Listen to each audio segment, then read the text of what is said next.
Hi, this is Helena from the Palmer Companies. Before we get started, please kindly click our YouTube subscribe button below on the right and also, click the bell icon behind to be updated every time when we upload new videos. Enjoy our feature presentation. Thank you.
Over a refugee camp in northeastern Zaire.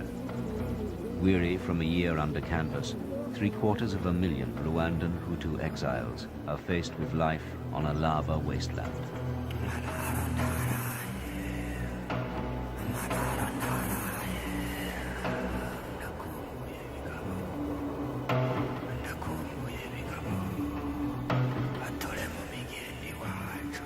A desperate population is nestled on the very edge of Virunga, Africa's oldest national park. This appalling humanitarian crisis is now on the verge of becoming one of the continent's most tragic ecological disasters.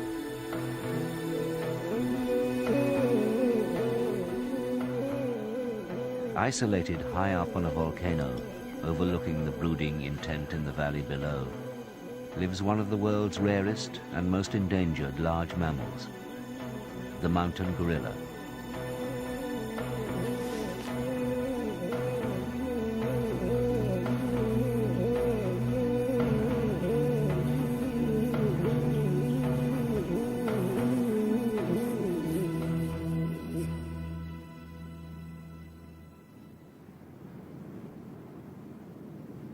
The Virunga volcanoes rise up out of the heart of a deeply troubled continent to a height of over 4,500 meters. Towering above the active, more recent cones in the west is the ancient cloud-capped peak of Mikeno. Over thousands of years, extensive forests have contracted, forming what is now the mountain gorilla's high-altitude home.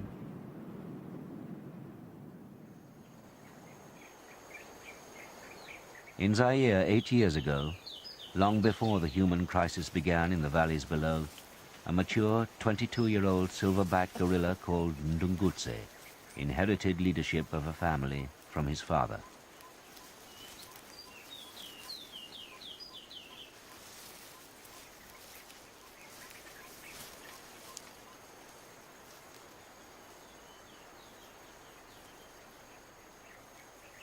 A distinctive spray of white hair grows across his back, first appearing at about the age of 12. It's a hallmark of maturity. All other members of the group are black.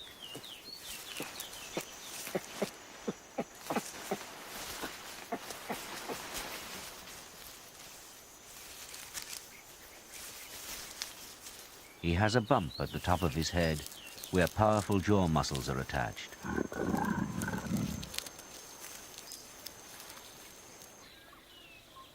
For 3 months, Ndungutse's 2 younger brothers have been keeping their ailing father company, gradually losing contact with the main group as they've fallen further and further behind.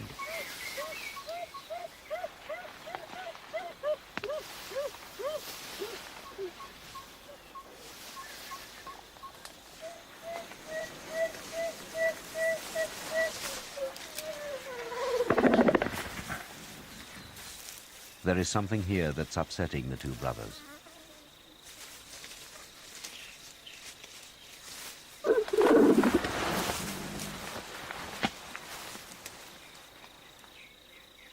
This is Rafiki, the eldest of the two. He has been calling continuously, displaying on and off for days.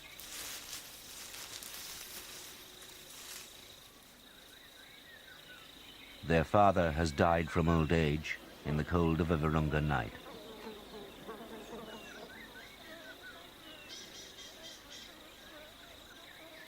Fastidious about keeping themselves and each other clean, the younger brother, Luwawa, moves in to attend his father by grooming his fur.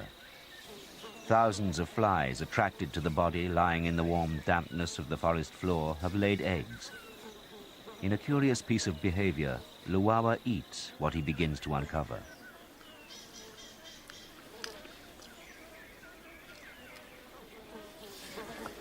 For hours he cleans the fur, eating as many of the eggs as he can find. During the weeks that the old silverback took to die, the brothers have not eaten properly. Primarily vegetarian and finding themselves confined to one small part of the forest, they've consumed most of what is edible. They now desperately need to move on in order to feed.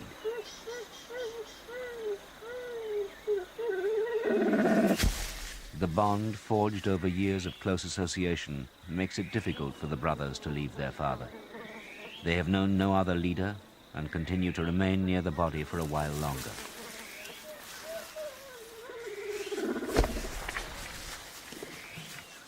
Rafiki, at the age of 11, is on the verge of sexual maturity, a time when he will strike out to lead a life on his own.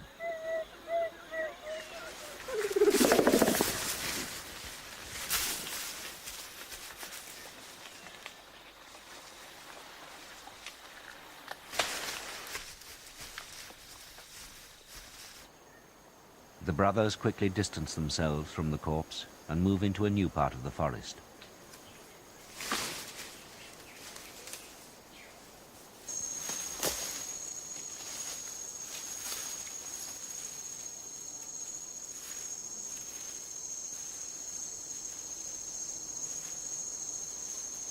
Luwawa is 4 years younger than Rafiki, and at this stage of his life is less inclined to want to lead a solitary existence, preferring instead to stick with his older, more experienced brother. For the first time in a fortnight, the pair are in an area where there's plenty of food. Gorillas spend over a third of each day eating, a large male consuming about 18 kilos of vegetable matter.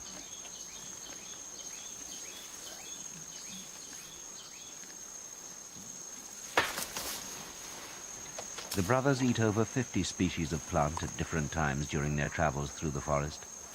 Many are astringent to the human palate, and others, like this bracket fungus, are eaten only occasionally.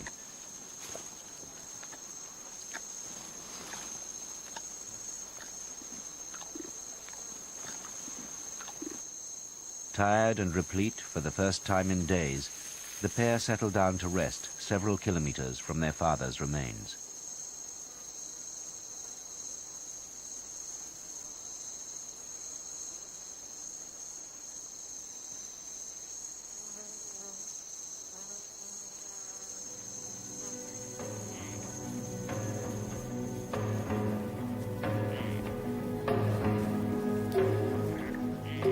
The Zairian park authorities closely monitor the gorillas in this part of their range. With only an estimated 620 mountain gorillas left in the world, each body recovered for examination yields valuable information on a subspecies that was only discovered this century.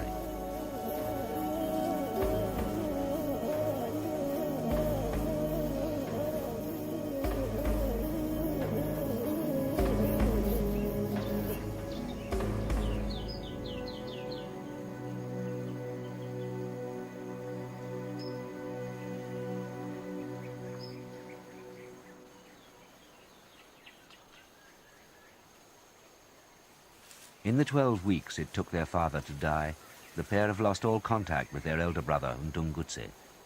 He has taken the group far off, up the slopes of Mikeno.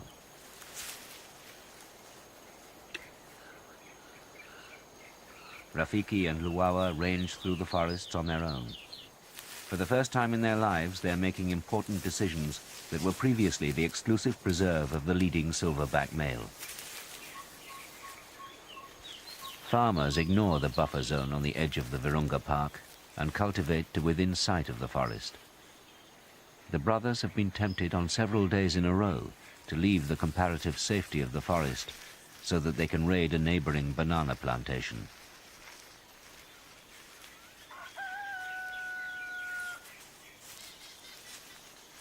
Introduced into tropical Africa in prehistoric times, the banana plant is an important and valued food in Central Africa.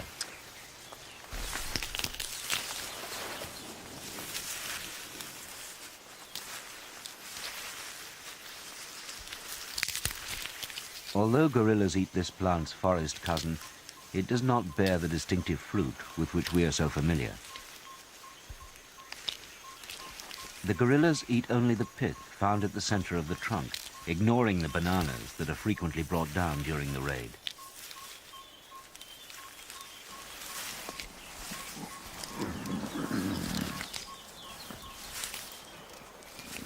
The juicy pith is rich in sap. Gorillas seldom drink and obtain all their moisture requirements from the vegetation that they eat.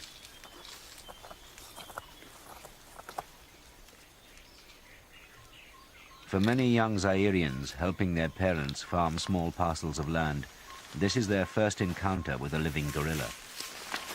The national park and its wildlife are strictly off limits, and they're unlikely to come face to face with wild animals.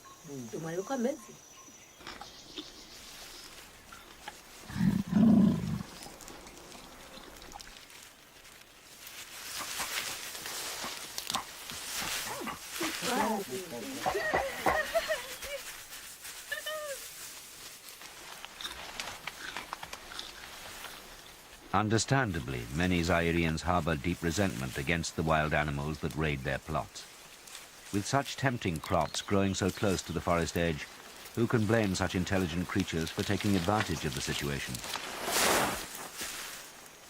They have been so busy feeding, the pair will have even more difficulty finding their older brother's group.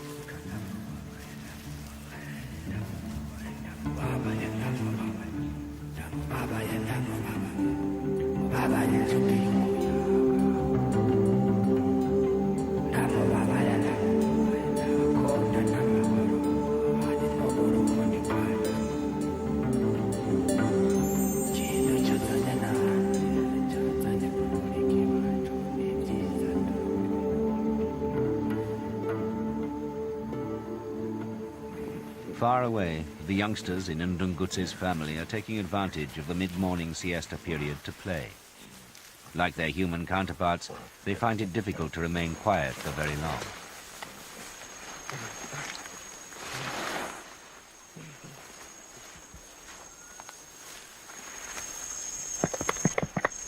Although the adult group members will take this opportunity to rest, Ndungutse is keenly aware of all that's happening and will intervene if play becomes too boisterous.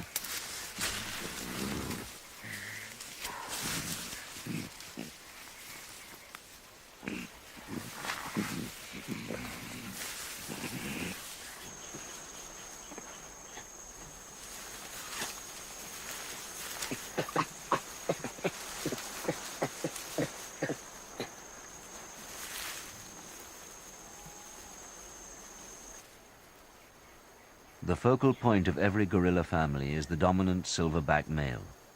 He is the sole decision maker.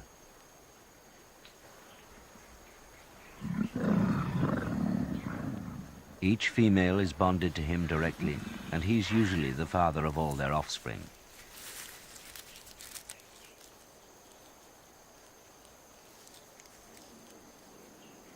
Close by Ndungutse's group lives a fourth brother, a 19-year-old silverback called Salama. He maintains a healthy distance from his older brother by trailing the family wherever they go.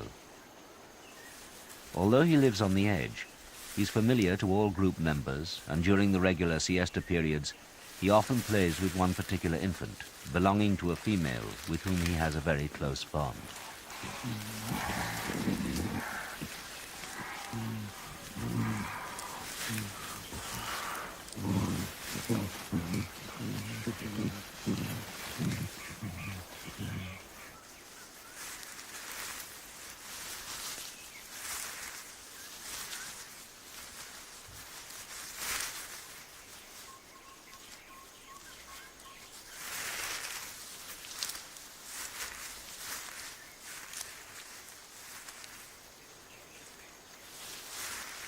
Salama, concealed from his brother's prying eyes, mates with her.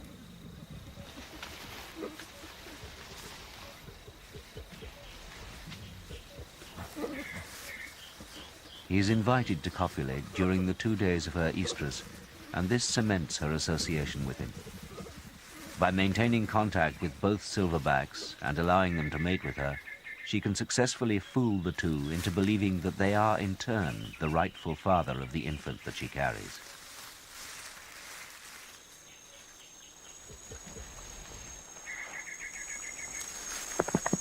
This strategy puts her in the unique position of being able to pick and choose between the two brothers when it suits her.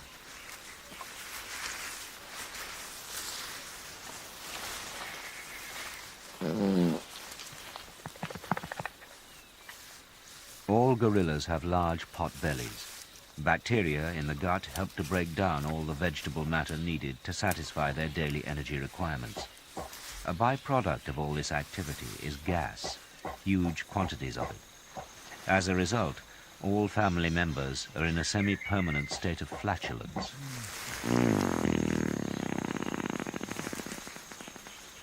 Gorillas have been known to do something very strange at certain times. They will eat their own dung for no apparent reason.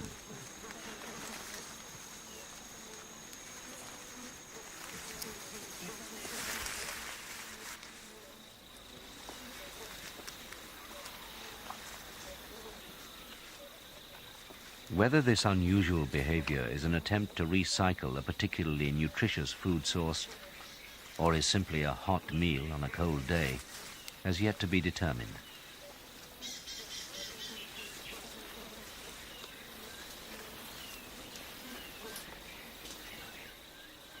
Since their father's death, Luwawa and Rafiki have not re-established contact with Mdungutse's group. He has moved too far up the slopes of Mikeno. This imposed early separation from the family helps to build confidence. Wandering through the forests prepares the pair for the eventual day that they will be group leaders in their own right.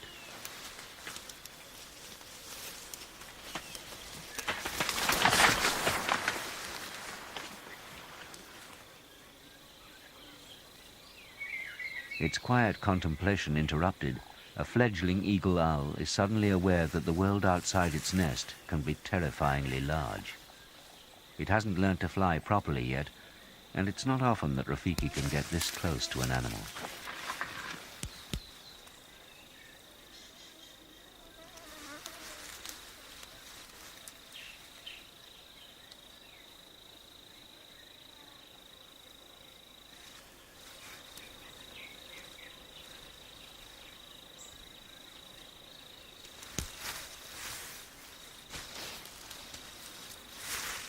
Luwawa is less interested at first.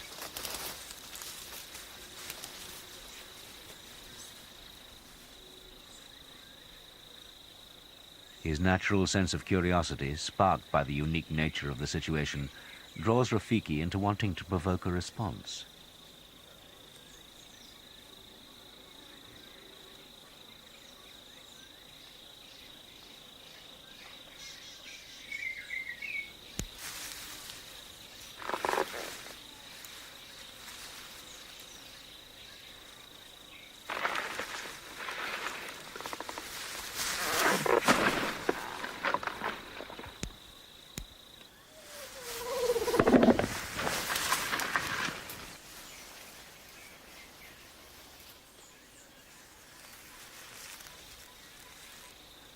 Overwhelmed by one boisterous brother, The owl finds the close attention of the other too intimidating and quickly learns what wings are for.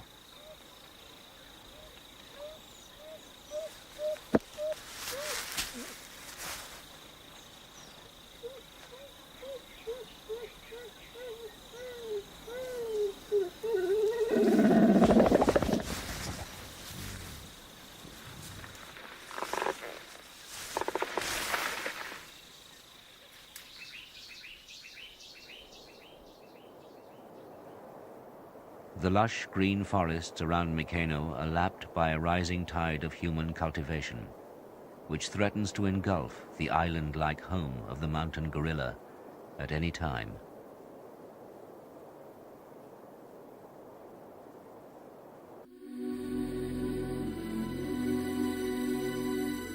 The Virunga volcanoes straddle the Central African republics of Zaire, Rwanda, and Uganda. Ancient legends tell how the ghosts of the dead still dwell in the depths of these fiery furnaces, stirring their innermost flames. It was from here that rumors reached the first early explorers that there lived an ape on these smoking mountains.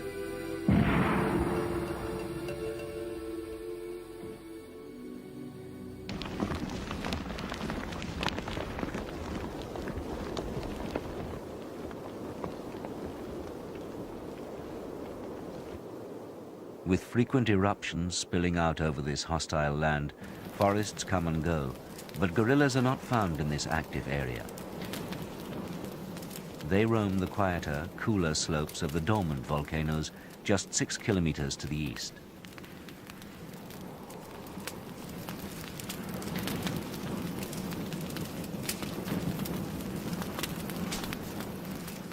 Totally lacking in water and protected by the boundaries of the Virunga Park, people cannot live on these old lava flows. In July 1994, some of the 2 million Hutu refugees fleeing retaliation after the ethnic bloodshed in neighboring Rwanda streamed into Zaire in a matter of days. Aid organizations were forced to establish tented camps on the old lava fields next to the park after 40,000 people died from disease and exhaustion. Their most basic needs for water, food and medicine are taken care of, but to cook and keep warm at night, the refugees must turn to the forests.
For over a year, the equivalent of 7 soccer fields of forest have been completely erased each day.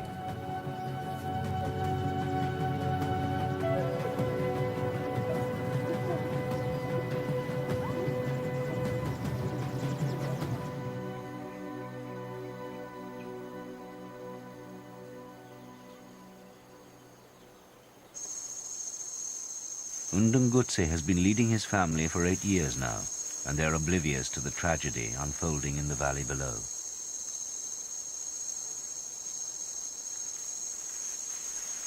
His status as leader is under increasing threat from his younger brother Salama, who yawns with tension as he closes in to test his position.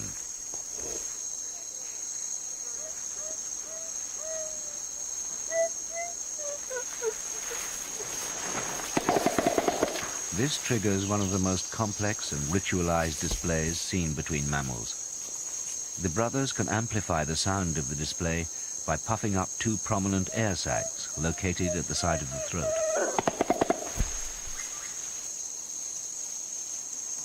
A stale, human sweat-like odor permeates the air. An excited silverback will emit this smell from special glands in his armpits.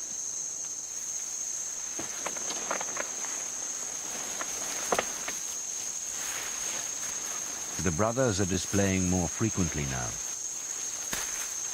There's a distinct possibility that Salama will make a final bid to wrench control of the group from Ndungutse.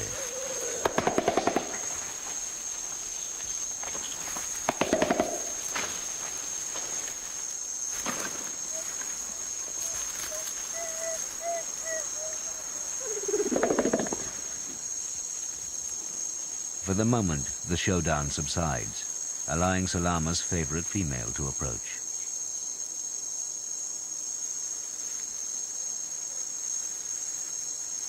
Still tense from the interaction, he rebuffs her intimate gesture, but she continues to remain nearby. If Salama can successfully take over the group, she might become a high-ranking female.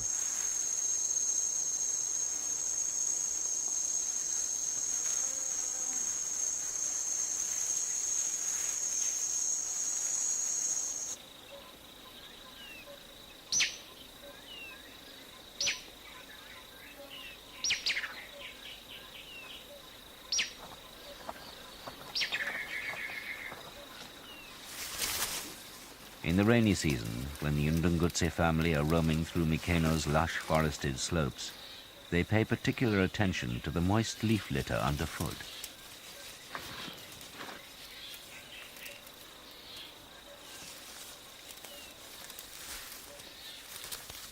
Attracted by some telltale sign, Salama begins to dig, breaking his way into the inner sanctum of one of the forest's most voracious and numerous insects.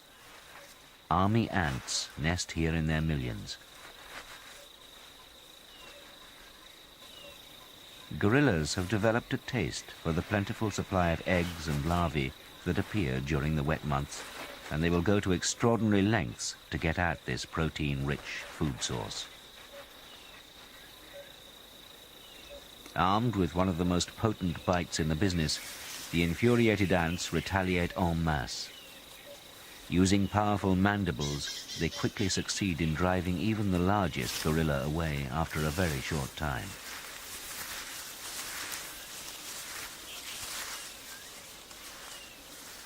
With the dominant animal out of sight, the whole family can then participate in the pleasure of this feast, taking only what their pain threshold will allow.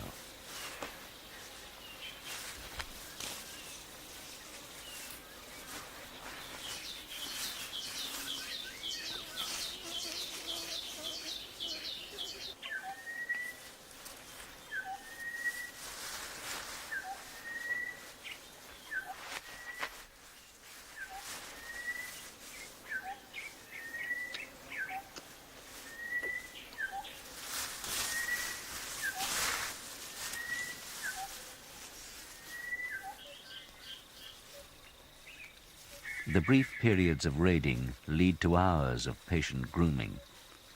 Despite the very thick fur that mountain gorillas have evolved to protect their skin from the harsh elements, it's no safeguard against thousands of painful bites.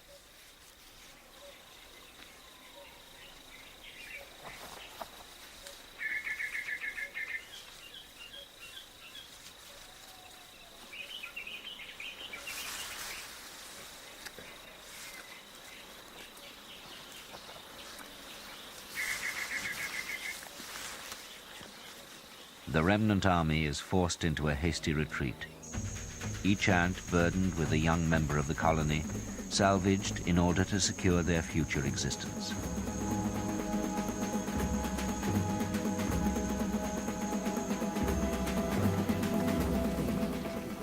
"42,000 refugees remove over 900 tons of wood a day, vital for their survival.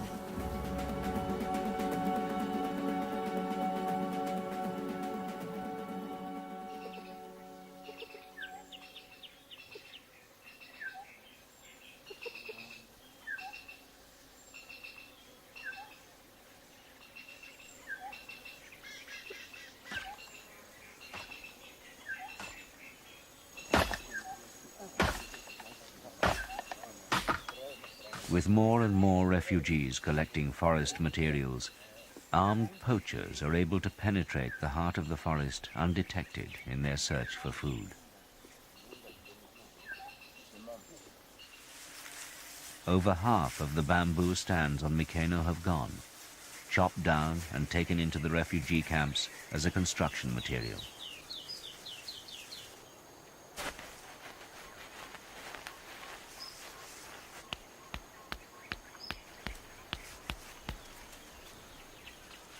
Some of the bamboo is used in the forest by skilled hunters.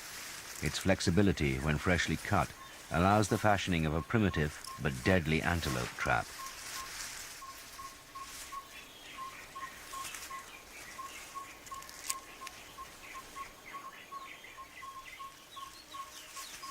Carefully positioned on a quiet forest trail, the mechanism is set in the new home range of Ndungutse's younger brother, Luwawa. He has changed a great deal in the 7 years that have passed since he was last seen eating fly eggs from his father's dead body. He is now a fully mature silverback with a family of his own.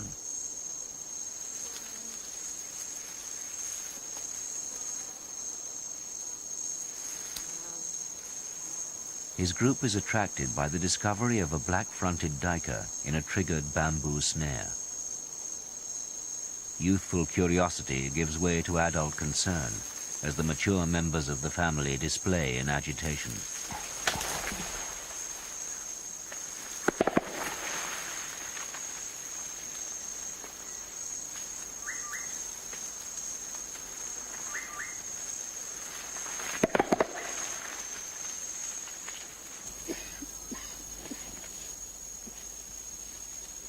The forests are heavily infiltrated by people now, and almost impossible to police effectively.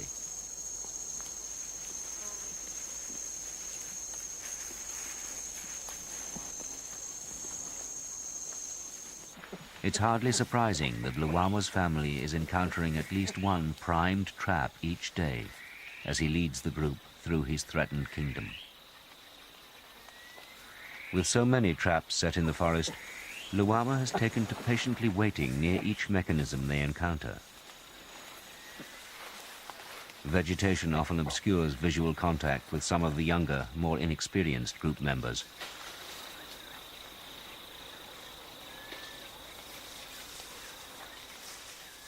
What happens next is quite extraordinary. Luwawa breaks the trap. In his short time as a family leader, he's encountered so many of these snares that he's learnt how to destroy them.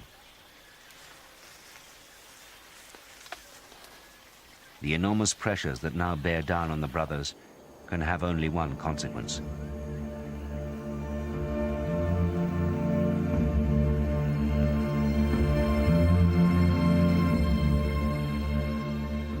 In the chill of a forest morning 3 weeks after he had suddenly disappeared, Salama's remains are found on a well-used poacher trail.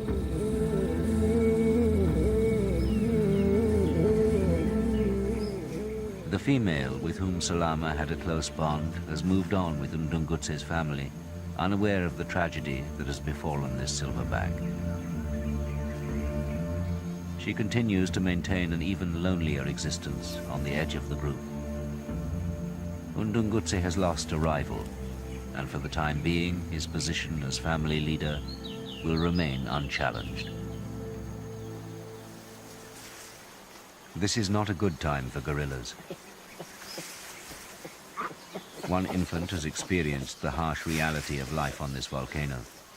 He was caught in a poacher's trap, and in breaking free, lost his hand to the tight grip of a wire snare. Very lucky to survive, he manages despite the mutilation.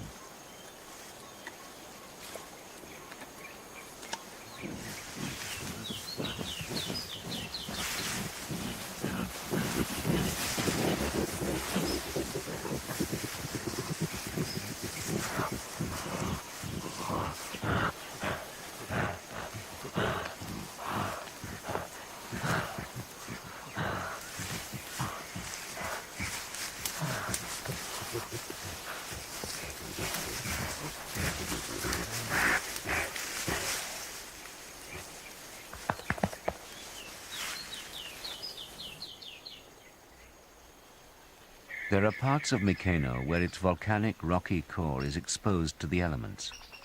2 or 3 times a year, when Ndungutse is in the vicinity, he suddenly breaks away from his routine.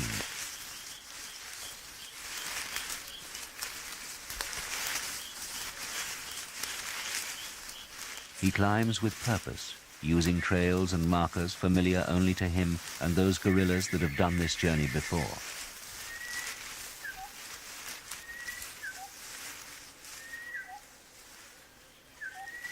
The entire family climb the precipitous sides of the volcano in order to reach a very special place.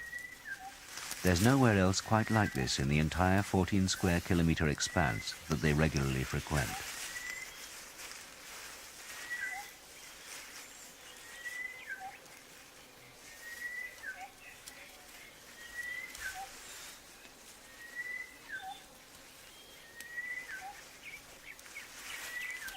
Finally, all the exertion pays off, and the gorillas find what they're looking for.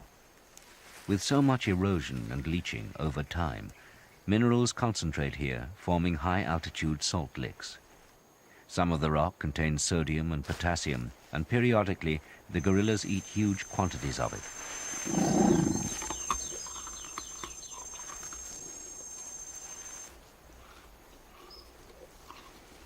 Searching the cliffs requires nimble footwork. With its weathered face crumbling, it's a steep and dangerous place.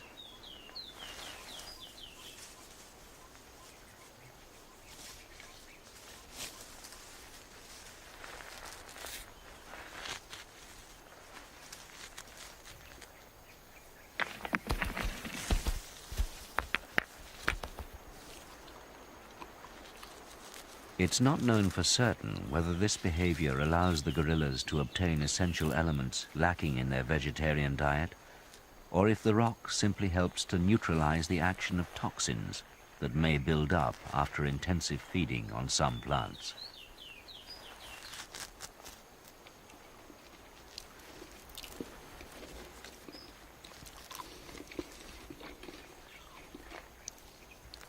These caves have been visited for countless generations, the exact location passed down through the years from one animal to another.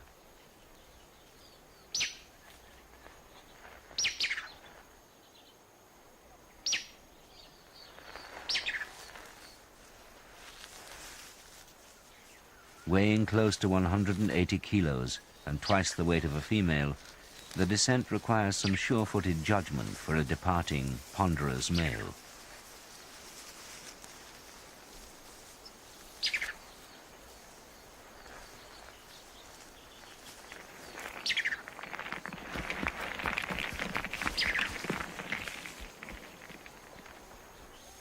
Each day, people penetrate deeper into the park. Now there's nowhere in the forest where the gorillas are completely safe.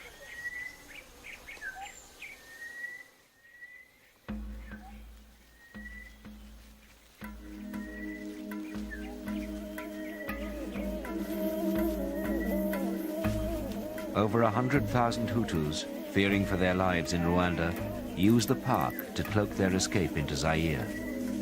The extensive network of forest trails quickly take the refugees into guerrilla country.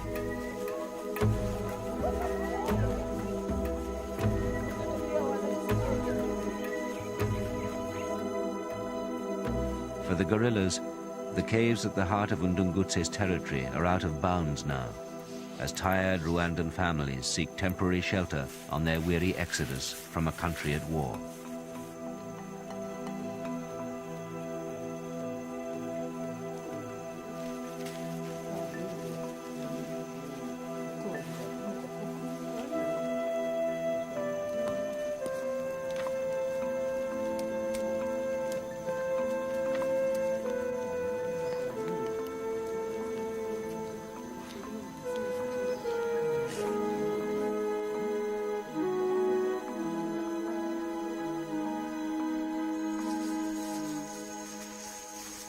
With so many people in the park, effective policing is even more difficult now.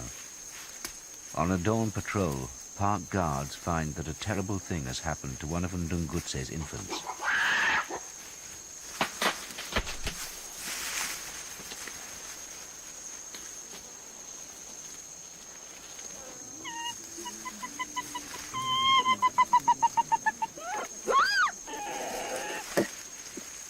She's caught in the deadly embrace of a sprung trap. The rope is strong, fashioned from nylon fibers, removed from food aid sacks that deliver sustenance to the masses in the valley below. For more than a day and a night, she has struggled to escape, and all Undungutse's attempts at breaking the trap have failed.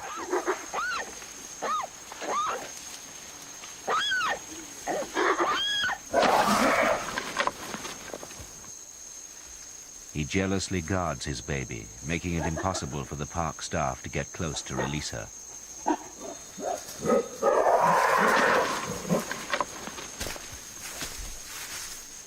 Other family members are just as disturbed and frustrated by the drama of the last 24 hours.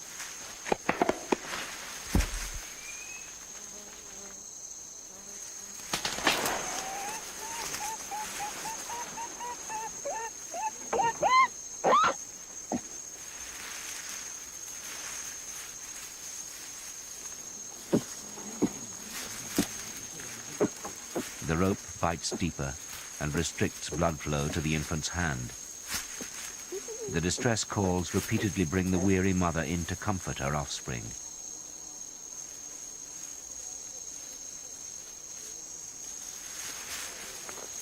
Undungutse cannot stay here too long. He must take the group away to feed. The mother will have to follow, and if she leaves, her baby will die.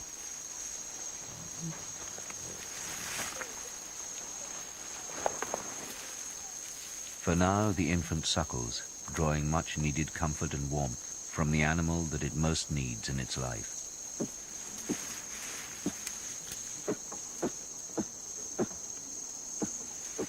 Family members are drawn in to investigate the trap, examining carefully what it is that keeps the youngster rooted to one spot.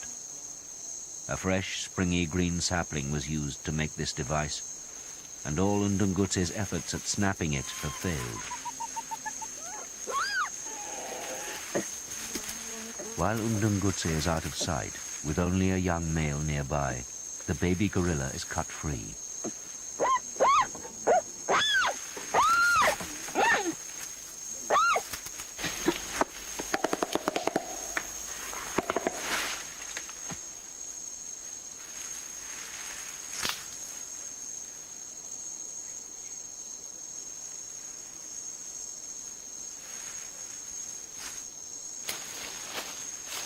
With more people in the park than ever before, a confrontation is inevitable. Man and gorilla will meet head-on. A showdown that will have far-reaching consequences.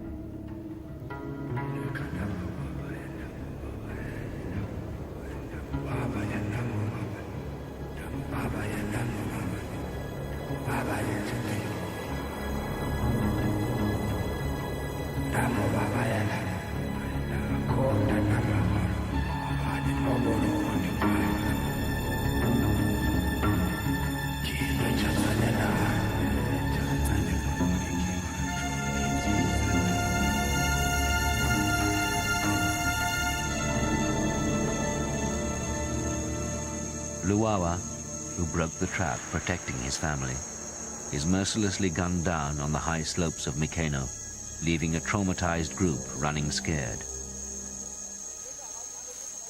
For the park authorities, Luawa's death is devastating news, and a great effort is made to remove his remains for expert examination, in the hope that some telltale sign might identify his killers.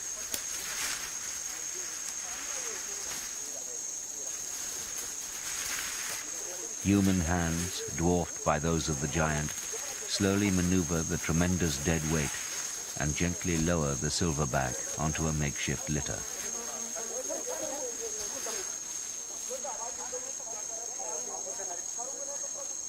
Fresh ferns are collected and carefully laid on his chest to keep the flies away.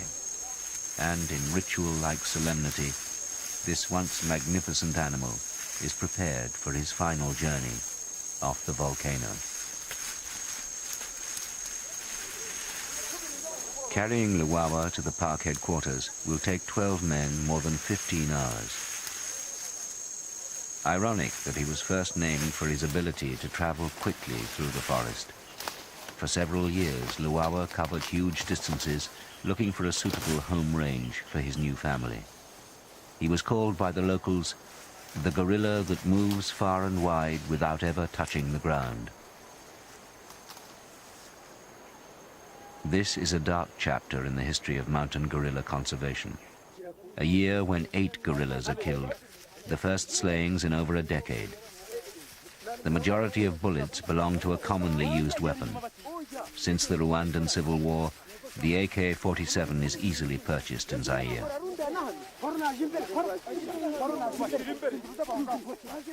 Like some giant earth tremor, the killings ripple outwards from Mikeno, engulfing other gorilla families too. Less than 20 kilometers away, another silverback and female have been gunned down while defending the youngest member of their family. This is the only shooting with an established motive.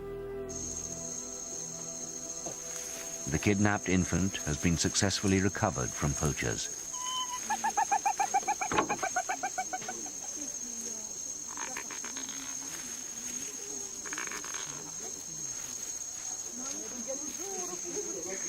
No one can look after him, and if he's not returned to the group soon, he will die.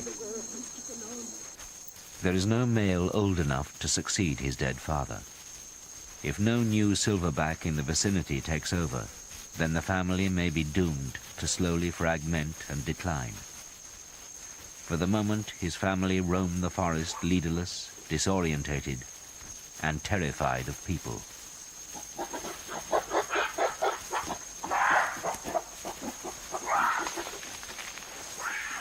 This new fear of man may be their key to survival, but it makes it very difficult for the trackers to return the infant to the group. When the team get as close as possible, they can only hope that he will wander towards the noise.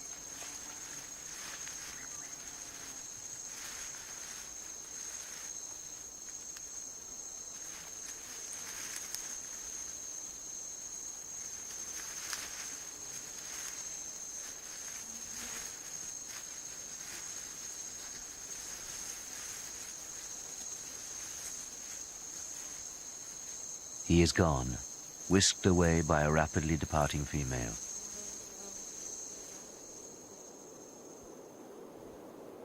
Luawa's older brother, Rafiki, was last seen on the dangerous Zaire-Rwanda border.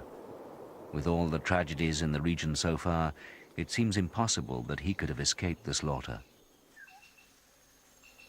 It's 8 years since his playful encounter with the owl, and he's not seen a cameraman since that time so long ago.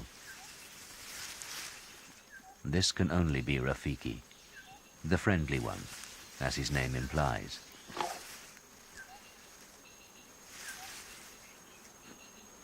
At last, with a home range of his own, he has been able to establish a family, a small one with a couple of young infants and some very nervous females.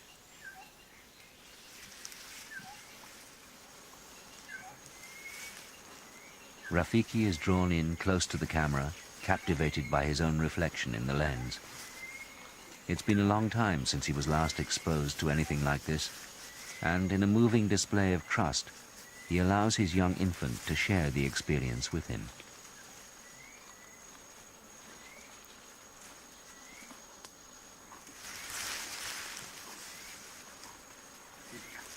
For all the gorillas killed so far, it's their lack of fear that has put them at risk from man.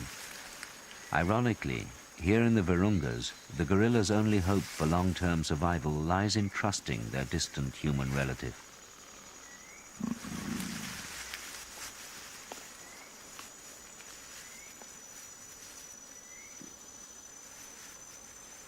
The gorillas have to pay their way, prove that they're worthy overlords of the forests that they roam.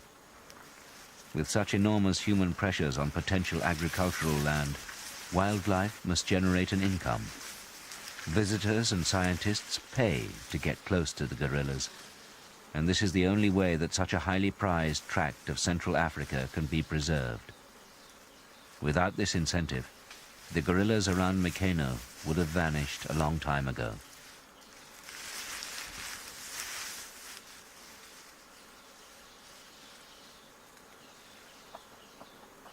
It's a tragedy that our objectives and priorities have been so narrowly focused on the human disaster in the valley below, leaving the guerrilla families out in the cold.